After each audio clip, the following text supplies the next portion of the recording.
recording now, Doctor. Yeah, you bet. Thank you very much. Go ahead, please. What are your thoughts? Well, I appear on various other podcasts sporadically or regularly. A couple, two or three fewer than I used to because of a bizarre intrusion into the subject matter of religious studies, biblical criticism, etc., which is ostensibly why I'm on these shows. But suddenly this cancel culture nightmare has descended, and people want nothing to do with me because I'm a conservative and a Republican, though not uncritical of either one. And I just do not conform to their shibboleths and so on. I've even been on one guy's a show where I was surprised to find out I was like ambushed by a kind of a self-criticism council, as if we were in communist China, trying to get me to stop watching Fox News and watch this other stuff instead. What the heck does this have to do with what we're discussing? And so I thought, well, maybe That's the way sick people are. They like tend to have this way of seeing things that they take all together one spectrum of the reality and cancel it out. So that's the way they are. That's how my wife is when we are discussing about the past. Of our, you're married, and that's how women are also. They really. I mean, that's why I like speaking with you, because you're conservative and Republican, and I know you're okay with my comment that women are just. I mean, I love my wife. I'm not a woman hater, but that's the way they are. Yeah, there are differences, and it's a part of this insidious wokeness to try to deny that there are these differences, which strikes me as utterly perverse. I have a 16-year-old daughter. She's beautiful, and she asked me, "Dad, I need something about equality," and I said, "There's no such thing. I mean, there's equal value. I mean, you're worth the same as me, but we're not the same." So I don't I can't help you. Equality and sameness are not the same thing, and you can't even play with those words on my end. I'd say, I'm sorry, doctor, I disagree on that also. Those are just synonyms. I think that value, we are equal, the same, and we have the same value in terms of a human being, a human life. We are all worth the same. We're invaluable human lives. But there's no such thing as the same, because even you and I, we're not the same. We're not equal. I need to respect you. Yes, sameness. You deserve my respect. There's an old Ursula Le Guin story called The Lathe of Heaven, in which this guy somehow can change reality at a whim. And so he is thought to be crazy, but his therapist realizes, no, this isn't a delusion. He can actually do this. So I'm going to start suggesting things to him that he could just miraculously change. And it's like the old story, The Monkey's Paw, where every wish backfires because you just don't see the possible repercussions. And so he says, I wish everybody were the same, and that we didn't have different colors so we could be bigoted against one another. I wish that would stop. Okay, but when everybody wakes up, they're all slate gray. And the color has bleached out of everybody. Well, that's what we're seeing today with the attempt to wash all differences away, oddly, by the same people that say they're so big on diversity. It's just incredible. And so with this crazy tsunami... Can you allow me, when we're on air, would it be possible for you to allow me to interject a little bit when I have a question? Yes, I'd love it. Yeah. Awesome. And also, my English is not as, I mean, you have a PhD and I just finished high school, okay? So sometimes I might get into trouble, so you can help me, okay? Well, I've really formulate anything improper yet or incorrect. Really? Thank you, doctor. Seriously. Let's do this. When would you like to, this is my thought. When would you like to go on air? Like every day at certain hour, or we should record, because there's this other channel. It's not just YouTube. There's Rumble, there's Twitch, there is this one called The Locals when they don't cancel any also any accounts. There are Hmm. all sorts of places where we can post, and then from there repost to your different websites or different social media platforms. Well, So that sounds great. How about like one day a week of your choice, actually, whatever day would be good. I'd like you to pick the day, because I'm used to, like, I'm like I have an client oriented mentality. I'm sorry, that's how I was trained, and I'm good with that. Hmm. When like if I can adjust my agenda, because I am actually like a contractor, independent contractor, so I can adjust my time beforehand to whenever you prefer to have our recording. And also, if you would like to have it aired immediately or have it pre-recorded, and then after it's recorded, I can just make it appear everywhere. What would you like? That sounds good. Yeah, the latter. The Um, latter. Okay, yeah, though pre-recorded. either way is Pre-recorded. fine with me. How about like Mondays at 2 o'clock? Would that be good, or would that clash with any prior commitment of yours? Mondays at 2 o'clock. No, it's okay, because as I told you, I can just log out and send an email and tell them I'm going to be busy with other home. I'm gonna be running other home errands, Mm. and that's just that. Of course, I'm not going to be paid in those 2 hours because I get paid by the minute, but it's okay. Mm. I really think it's great to have you speaking on it too, because you have a great voice, great resonance, and you speak well. I think that'd be great. Thank you, doctor. And Thank you. also, I had the idea for a name for this and bit of a slant. I kind of like the idea of calling it the opiate of the people. With Because what we're like, when Marx said that, he was being condescending yet compassionate toward those he thought did not understand as well as he did. Well, I have to admit that's a kind of Gnostic attitude that uh, those of us who like the critical approach to religion also have or should have, that you want to spread knowledge that most people will never otherwise hear. And I find if you can criticize something in the sense of a ruthless analysis of it, I an can't. unflinching I can't in analysis. real life because my parents, they're in an agnostic group. They are they believe in this. Gnostic groups that they believe in all sorts of Christ figures. Like they mix them all together. Like they Huh. believe that we've had Christ and we've had Buddha, and that they're all the same thing, a Christ figure. Hmm. Hmm. And that many people don't understand it because it's a gnosis. It's a secret knowledge. And Mm-hmm.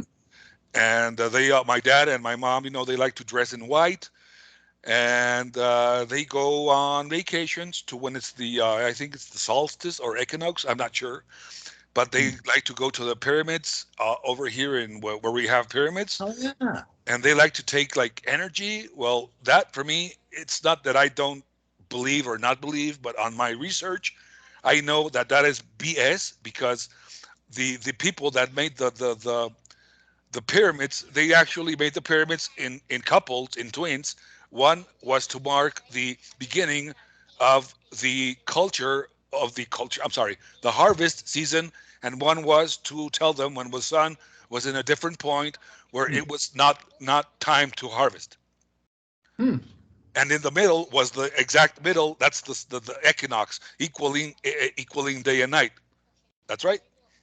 Well, that's spooky enough for some people, and I don't mean that derisively. Some people will say, if that's all it meant, that's pretty profound, and look at the grasp these people had of nature and all that. But I feel like I don't buy it No, but for either me, on one it's just level. ancient technology. It's just like it makes sense for me to have a clock, an iPhone or a smartwatch from 2,000 years ago. From 2,000 years ago, that was their technology. So Yeah. I'm okay with that. Hmm. That was So, what humankind were able to produce at that time. Hmm.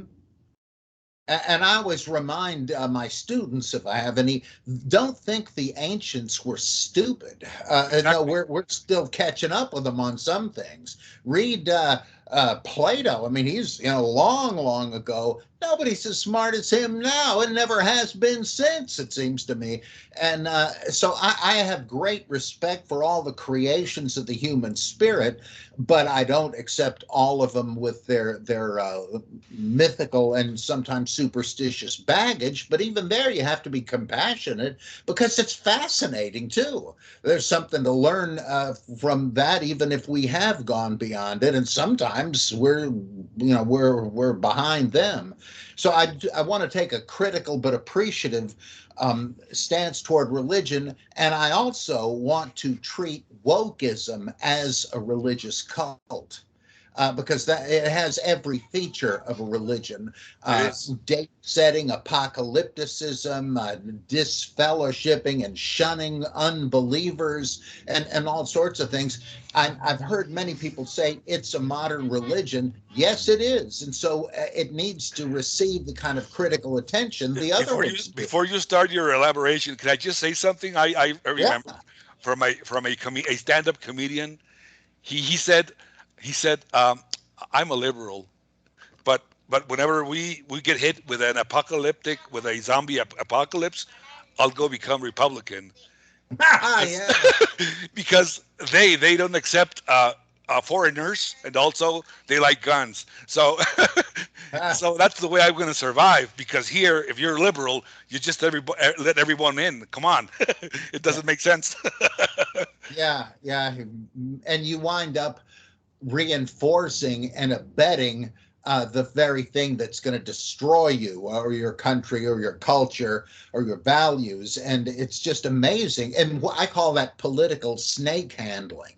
Let the chips fall where they may. And if we get bitten with poison, that's the way it is. We're faithful to the dogma. That's insane. And it's like a cult. And the alarmism of the climate change thing, it's a religious cult in all but name. And I think it ought to be named and analyzed in the same way. You got to say the motives of many of these people are spotless, though they've been enslaved to an unprovable dogma.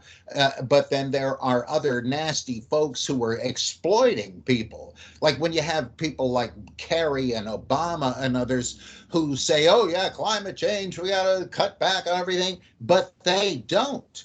Oh, no, don't go on airplanes except for the private one I'm flying around on. To me, that shows, wait a minute, we're being had. These people could either they're schizophrenic or they're cynical, and I kind of think the latter. So I want to be able to point that out, and I think we can really be a kind of a lighthouse here, taking that approach. Exactly. We need people like you, doctor, people that think, because that's happening here. That happens everywhere. Here in Mexico, this president, what he likes to harp on, or um, to entice in people, is that the democratic values, and that they're the rich and the poor, and that the gap should be removed, that the poor also have to, or the unprotected, they also need to have better opportunities, and you know what I'm saying. And it turns out that when the other regime, the PRI, the former president, when he finished his period in chair in office, he used to live in this residence. It was the official residence of the Mexican presidents, and this place is called Los Pinos. A pino is a pine tree. So they used to live in Los Pinos, and what he did, this president, to show the people that must not happen, to have a president living in a residence. What did he do? He turned that house into a public museum. Huh. But wait a moment. What did he do instead? He started living in the original Palacio Nacional, the National Palace, right in downtown. Oh, God. the emperor's new clothes all over again. Yeah. So, So I get it yeah, perfect. I hate to say anything, but that suit is pretty transparent. Don't think it's kidding anybody.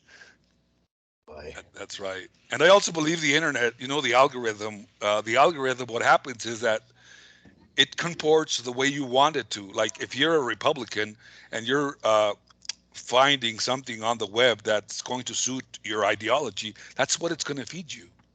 Hmm. So Yeah. that's like also a bubble. That's dangerous for everyone because that's the way it's designed. And if like let's say if I want to look for the Psalms, but not the Christian version in the Christian Bible, but the Psalms. I have a nightmare because all I get is all these Christian versions of the Psalms, and I want to find the original ones, and I have a hard time finding them. As they say, not much demand for it, so they're not keeping it in stock. No, not in stock. Meaning, if you want to, you can go find the PDF available for free for the Psalms. But they're going to be with comments, that in this part he's speaking about Christ or Jesus, and in this part it's also a prophecy about Christ, or this is also like a resemblance of what Christ was going to do, stuff like that. And we know that doesn't have anything to do. At this point, we're already educated to know that David was not a prophet. The Psalms were something that he did to have them. There were songs to be performed at the temple, and they were between him and the creator, and it's something about the the man, King David, and his creator, and that's what I know about Psalms today, about the original Jewish Psalms, and you can find that online. The not those Psalms, but I mean if you would want to find them the way I'm explaining it to you, you would. They're not here, but I believe that it's because there's like this curtain, like this electronic curtain that prevents people in this side of the continent here in Mexico for us to have that information on one hand, and on the other, it's very easy for anyone like a Christian, anybody, let's say any ordinary good Christian that wants to study uh, his religion, that oh, heaven forbid that he might find a Jewish psalm. He needs to find the original one, the virtuous, the good virtue, the good Yeah. version. And that's why those things have been reinterpreted in Christian terms. It's like newspeak in 1984. The only way you can accept this is to sort of rewrite it the way you wish it had been and say that was the real meaning that we can now see. And like that's how the Song of Solomon got into the Bible at all. It was originally a collection of ritual hymns or something about the death and resurrection of the god Tammuz by his wife and sister Ishtar. And the woman in the Song of Solomon is called the Shulamite. It's not even a name. Well, Tsunamita, right? The Tsunamite. The yeah. Tsunamite. Well, what is it? I think Elijah ministered to a woman who was No, the Elisha other was one, the son the of. you mean the disciple of Prophet Elias? Yeah, Mhm. they were two very similar names. Yeah. And first, it was the prophet that didn't die, and a this like Back to the Future vehicle came and picked him up, Yep. right? And Yeah. then he left his Superman coat for his disciple so he can take his place. You keep Mhm. saving the world for me while I come back, right? And if you count them up, the second one does exactly twice the number of miracles the first one did. And so something's going on there. I'm Well, that's not because sure. that's what he asked him to do. He said, Yes, if a you stay double with me, portion. you'll get a double portion of Yeah. my power. Mm. So they Yeah, had to that's fit that so in. fascinating. Yeah, But it's I beautiful. guess. Actually, I like it. But that doesn't that's not incongruent with the prophets. I believe it's not incongruent. Um, but what it's incongruent is that the Jewish people, they would never speak in public against another Jew, even today. Hmm. I follow lots of Jewish speakers, and they sometimes say, I'm concerned that this very famous speaker, his name is so and so, and he is from a Jewish mother, so he must know this what I'm going to say. But they're not being pejorative or offensive against their fellow Jew. They're very respectful. Hmm. So I don't get it why Jesus was portrayed being uh, so with his words. He was very harsh against his jello. I'm sorry, against his fellow Jews. Hmm. That doesn't comport the way a Jew or a prophet would comport. Hmm. Well, though you do have like Elijah really blistering King Ahab and Queen Jezebel. but Uh, he's not saying you're going to go to hell. yeah, they didn't even have that in mind back at that time. Yeah, it's funny. He's I not think he's not condemning him or saying you're a son of Baal or you're this, and if you would have known better, you would have known me. No, mm, that's not the language of a prophet. The one that Jesus uses. But the way that the prophets were with their nation, they were telling them the truth, but they were just saying, if if if if you want to go ahead and follow Baal, go ahead. But if you want to go follow, our God, uh, make up your mind. You can't mhm, be on two places at once. mm. But there, he was not being derogative. And the words of Paul, says, I'm much better than Peter.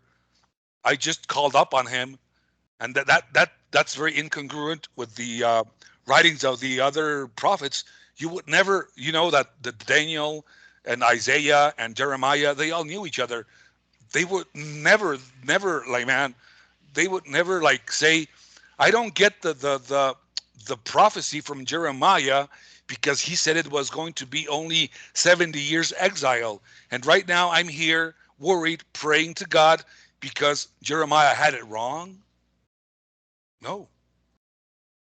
He just says if there was a now we know the real meaning. He meant 70 weeks of years and all that.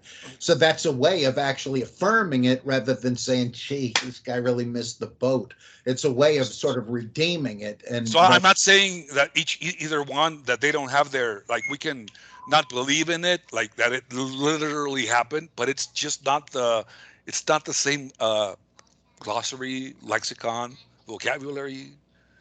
It's totally different. That's what actually made me stop believing uh, verbatim in what Peter said or Jesus said or whatever Paul said, because that's not just what like culturally, like if you were uh let's say you were very familiar with the Chinese culture, and then you have these writings from, let's say, I don't know, from a certain guy that lived in a village far away, like in Kung Fu Panda Land, right? And you were going, wow, like this is really awesome. He's coming here to liberate the Chinese. But wait a moment, if that doesn't comport with your fellow Chinese, like not your fellow Chinese, but with the community where you're familiar, you're gonna say, wait, but this doesn't feel Chinese, right? yeah, that's the common uh, dynamic of revitalization movements. If a new influence comes in from conquerors or missionaries or whatever, and it catches on real big, the people that want to go with the old time religion, understandably, they get really threatened, and they may, like the Judah Maccabee and his family, they said, "Hey, look, we're not giving up Judaism to worship Antiochus Epiphanes. I'm sorry, and if we have to fight to stay able to observe our traditions, I'm afraid that's what we're going to have to do." But others, I'm happy you mentioned the Maccabee family, because how did they only lasted 100 years, and even though they did something awesome, why were they destroyed completely? Because they didn't want to let go of the kingdom. They weren't kings. They were from the family priests, the yeah, that's priest right. family. So it makes a lot of sense when you read their stories. Mm, However, in Christianity, Christ is everything. mm. He's the Savior. He's the Lord. He's the bishop. He's the prophet. He's the healer. He's the teacher. He's everything you want, man. And that's what's not like. It doesn't. It's a good idea. I don't think it's not, but it doesn't sound Jewish. It's totally two different, totally two different, totally two different ways of seeing the world. So Mhm. that's why, um, like, once I heard someone say that it was a brilliant move that the church attached together their Bible with the Jewish Bible. So when a Christian would open up the Bible, they would conflate or get confused both of them and believe that it's the same message when it's not. Mhm. Yeah, Marcion, who said, no, let's not go with the Old Testament because it doesn't teach anything about Jesus. And he didn't think it was the satanic Bible or something. He just said, we don't have the right to appropriate their scripture and pretend it's talking about our thing. Come on, let's be honest. And so people thought, oh, anti Semitic. No, he wasn't. He was just saying, let's give credit and take only the credit we deserve. And I think that's pretty good. But he always gets. That's very honest. That's very decent. Mm. There were some predecessors that, like I think, oh boy, what was this? I can't think of it offhand. Theodore of Mopsuestia. He was so-called Orthodox in the second century, I think. But he said the same thing. Come on now, this is not prophesying Jesus. And even today in fundamentalism, surprisingly, dispensationalism, though it's kind of weird in some ways, they say, look, Christ, yeah, there were prophecies about the Messiah and all that stuff, but still, the whole idea of salvation by grace and the church of Jews and Gentiles together, this was unanticipated. This was shocker, as Ephesians says. This was the mystery hidden for ages and generations. So dispensationalists say, yeah, that's right, and God stopped the clock on the holy history of Israel, but it's going to start over again. And when Jesus comes back, he'll reign over Israel from Jerusalem again. But that's not what Christianity is about. They have a really interesting balancing act going on there. And now some Christians, some fundamentalists, to my pleasant amazement, have said, look, there is a double covenant. Maybe Jews don't really need to believe in Jesus, because some Jews say, well, we don't, but boy, it sure is great that Christianity brought you pagans into monotheism. That's a big improvement. Well, some Christians are kind of taking it that way too. Maybe there is this separate track of salvation for Jews, so let's stop harassing them. Ann Coulter said that. And she's a conservative evangelical Presbyterian. But I thought, what do you know? The ice caps are melting here. Um, What I understand. Let me know if I'm right or wrong. Because that's true in the grand scheme of things, there in America or in the United States, because there's more interaction with with different ways of cultures, and the way people have more access to information, and English is so widely spoken that you can get access to more things that are said. If you have English, that's a great advantage. But here, since we only have Spanish, so we're more controlled. But I remember when I was a little kid, I grew up. I'm from a Catholic family, and it's interesting. I'm going to let you know, Bob, that I just called you Bob. So Please do. okay, thank you. So I remember that when I had to do my, it's called your communion, your first Yeah. communion, whatever.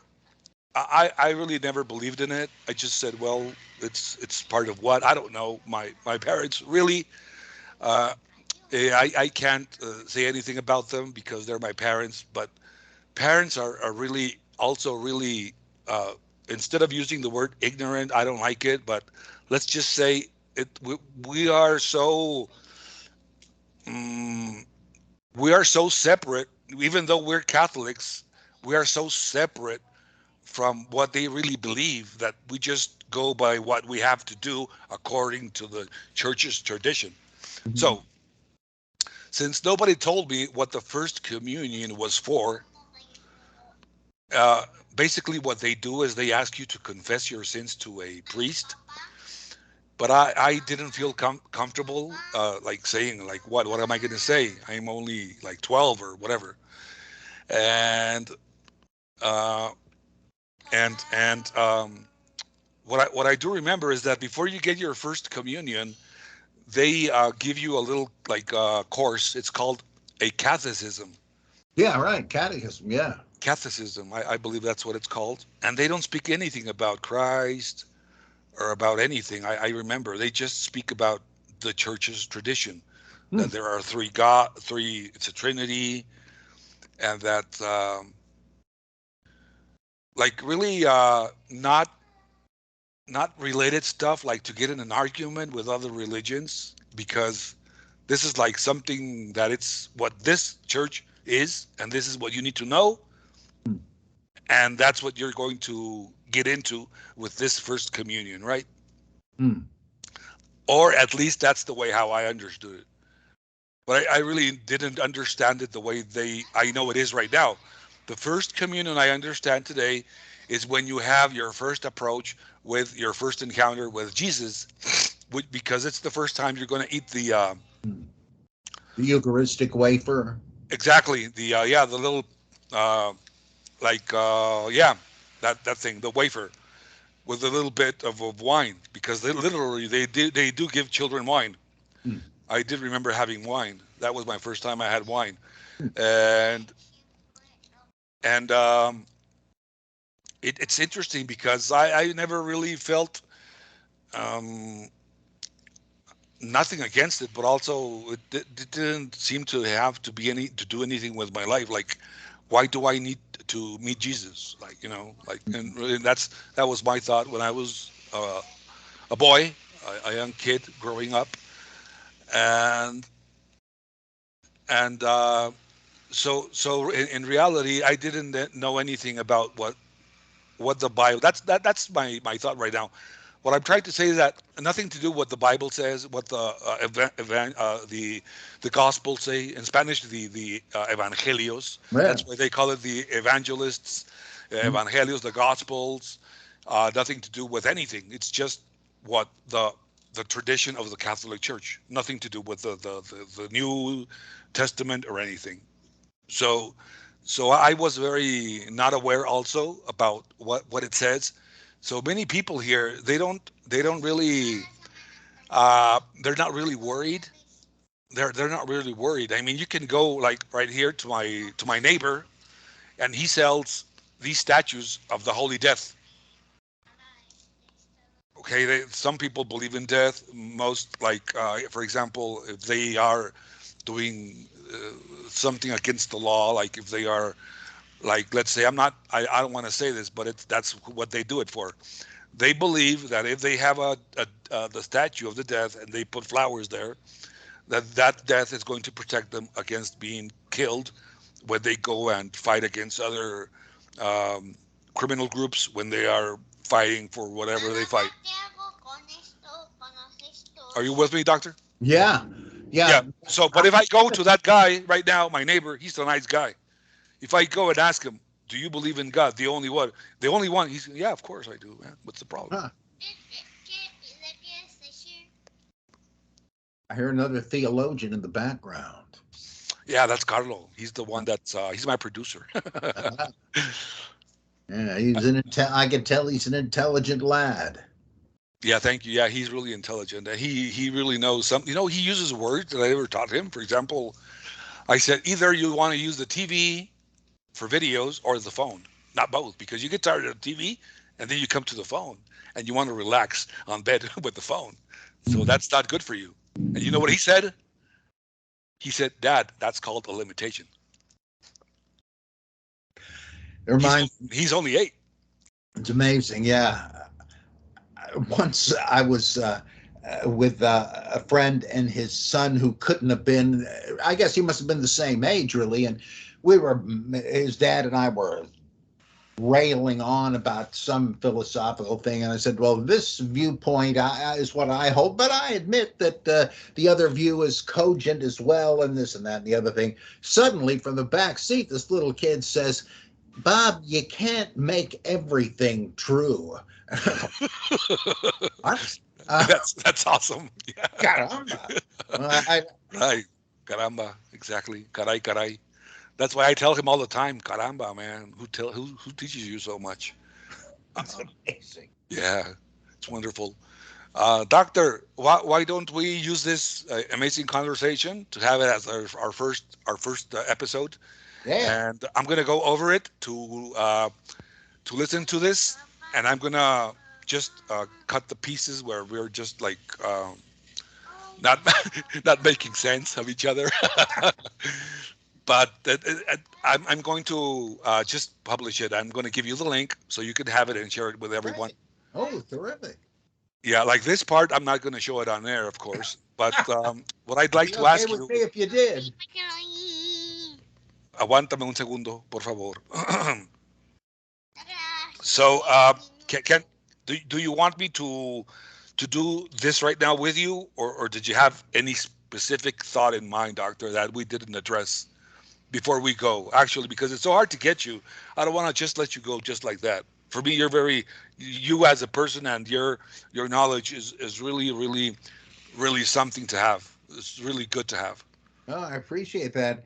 I guess just to underline, I would like to use the title of the program as the opiate of the people, because that's got to perk up some ears, and so that's the only thing I got to say. We have gotten into the kind of goodies I hoped we would. So this sounds great. I'm proud to have it out there. I understand, Doctor. The opiate of the Of people. the people. I who was the first thinker? I heard this before. Who was the I think first person? Karl Marx said it. Karl Marx said it, right? But what do you think of Marx? Do you think it's something good to have anything to do with Marx at this point? Well, the irony of our saying that using that phrase, though we're sympathetic to religion yet critical of it, because that's kind of what Marx was saying. He didn't say this damn religion, we got to stamp it out. Right. He said that religion is the opiate of the people to bring them comfort in a suffering world. And he said, of course, what we really need is radical surgery and a new social and economic system. But he didn't think religion was the devil or something. He And believed, like, he was a really smart guy. If I'm oh, not yeah. wrong. So when he used the word opioid, I don't think for a minute that he used that word in a light way. I think that he really meant it. And Yeah, what does opioid does? It takes away the pain. What else, doctor? exactly. It's Yeah. addictive. What else? And that's true of religion. But Exactly. so I want to say that, yeah, I we want to connect the understand. dots between opioid, that's the name of our show, and what religion gives to the people. Yeah, and yet that doesn't mean it's true. And so that I think is a unique perspective, and especially also saying, isn't it ironic that the woke thing is based on a kind of Marxism, and yet it has become a fundamentalist religion of another kind? So I'd like to kind of juggle those elements. Great. And How did we come to this point of having so much this like wokeness thing? What happened, doctor? well, I think miseducation of the young, and then of college students and all that. So they came to dominate college, and everybody was sort of catechized into this neo-Marxist critical theory that I think was post World War II, where they said, well, if you want to get the West to become communist or socialist, it's not going to work with the class struggle because they don't have it like we did. They have a thriving middle class. So we're going to have to set them against one another on another basis. How about race? And so it's obvious they're ginning up race hatred where it had been long dead, and it does create like this crazy thing in California, where they're going to give millions of bucks to African American Californians as reparations for slavery, though they never had slavery in California.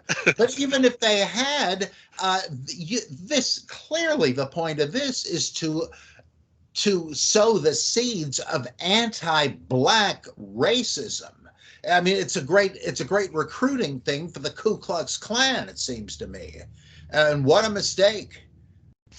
I believe that even though it's true what you're saying, because in California, I mean, California never had black slavery. They had something else. The economy was based on something very different. I do believe that in some sense, I'm in some sort, at some level, maybe you can tell me what you think about what I'm going to say. All of the black community in America are descendants of these first people that were brought by force to True. work in the cotton fields. So it's I don't think that's something necessarily bad. However, when politics get involved and they use money for their political agenda, there must be something wrong with it. Mm.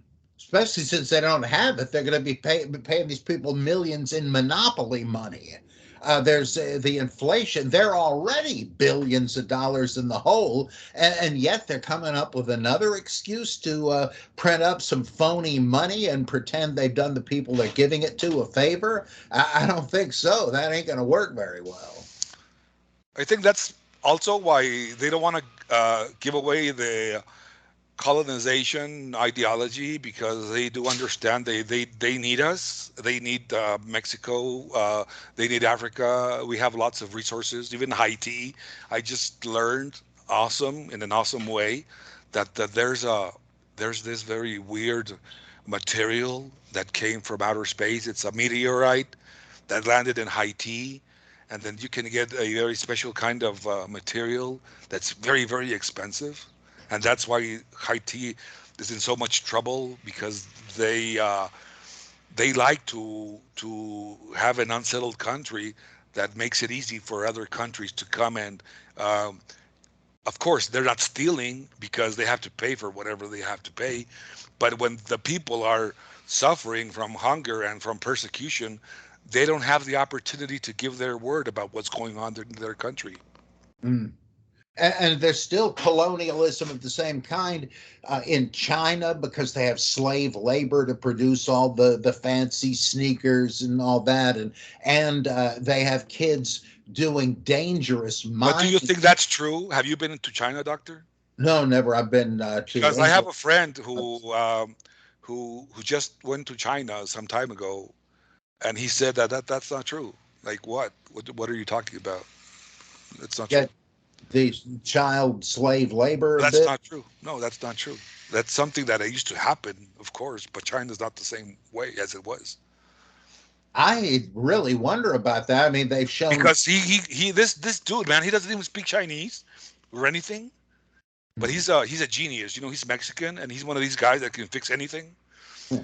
and he was invited by this other friend of his because they wanted to buy Chinese machinery. So they were there in China for a while, and I really got the opportunity to ask him because his son and my daughter were that's in sixth grade together, and we were speaking about China, and he said, yeah, it's a great place because there's lots of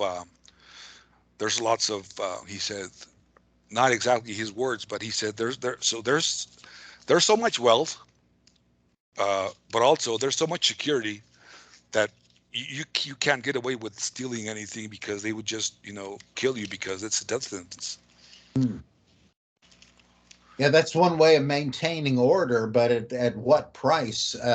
But you don't want to go to the opposite end of the spectrum like we're doing in our cities now, where anything goes.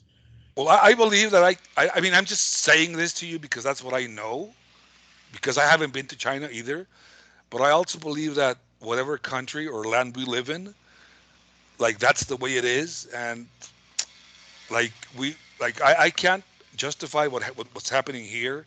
I could talk about it, but this is like my land, and I can't really. I don't feel like the dignity. I wouldn't feel worthy of living here if I would speak like what's happening in America, in the United States, where people get everything, like literally, like water, electricity, paved roads, everything. I mean everything, and you still have something to fight about. That's what I don't understand. Yeah, yeah, boy. And because of the fighting, we may soon not have that stuff. And here, I mean, I don't have absolutely everything as I would want to, but I have what I need, and I need to be grateful for it, right? Because this is the country that's like I believe that maybe I'm not a very true religious believer or anything, but I do believe in some sort of being grateful for what you have. So Mhm. if this is a country where I'm making a living and where my children were born, I mean, I need to have some sort of good opinion about it. Yeah, yeah. Otherwise, it's a kind of self-hatred subtly. Exactly. Like I need to like I really don't like a lot of things that go around here, but who am I? I mean, this is just my country, the way it is. And I Mhm. know. I Mhm. know. We're awesome people or we're terrible people, but this is where I was designated to be. And like it's good to talk about what we don't like with our other, when we're going to vote or do something about a change, but just all the time be like always having these discussions that we need to do something but just speaking and making noise, that's not going to solve anything. You need to come up with a clear solution of what we want, how you're going to do it, when, what resources do you need to do it. Mhm. That would be something more like it would make more sense for me to listen to all those like people that are debating or that people that are speaking so much in the internet. But right now we're in a time or in an epoch where we can all say something, and sometimes, yeah, I mean it's okay to say whatever you want because we have liberty of expression. However, I think we need to take responsibility. Like, am I willing to do what I am actually saying?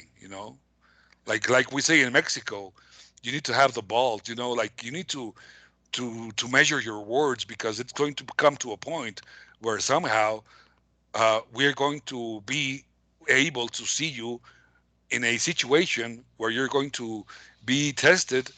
That's the way. That's the word where it comes from. Testicles tested to see if what you say is what you mean. Hmm. Yeah, put your money where your mouth is. Right. Right. That's why I say, like Kerry and all these guys, supposedly horrified by the prospect of climate change. So we got to be very strict, except for me and my private jet, which takes me to climate change conferences where I can mouth off and look good. It's somebody's just doing a Or lot of or, pot or, or or the smoke. people that like to speak a lot about or that don't like people that were in a in problems of addictions or drug addictions and prostitution and using heroin and being alcoholics. But would you be willing to hire them so they can change? Hmm. But would you be willing to share your time and money and tell them how life really works so they can live differently, because it's not just money, it's also uh, helping them understand the reality of the world, that it's not just about not I'm saying no to drugs. It's because you need to know what your purpose in life is, find it, and then you won't have time to get stoned or to get high, because you'll be too busy performing your life. Right. Oh, yeah. Something else you said relevant to this was you didn't choose the circumstances into which you were born. But what is the point of griping about it? It's like the old proverb, why in the Bible, why do you kick against the ox goads? Well, what's the point? You didn't choose it, but you can choose it now, in the sense of saying, well, all right, I will accept this and make of it what I can. It's like better to And light that's the what church God in the Bible that's what God in the Bible hated about its people. No hables, permíteme. That's what God hated about his people. That, Moses took them out of slavery. That's what it says, from Egypt. From, it's called in Hebrew Mitzrayim. So the rabbis teach, and people were complaining. Man, I mean, I'm taking you out of hell, and you're complaining. What's wrong with you? Yeah, we missed the leeks and onions. Is what? What? What do you? What does I it mean, take to satisfy you? like, what's that, man? Like, what's we don't like you don't understand. I mean, you equal an onion as equal as your liberty. Come on, it's basically what God is telling us. I mean, like, learn how to evaluate or assess what's really valuable, dude. Uh-huh. Uh, Where I that's take you, good. you can buy millions of onions when we're done here with this desert thing, right? Uh, bravo. Oh. Yeah, man, it's awesome. Ah, well, I guess I better get going, and I know you got stuff to do too. But I'm proud to have this as the maiden voyage.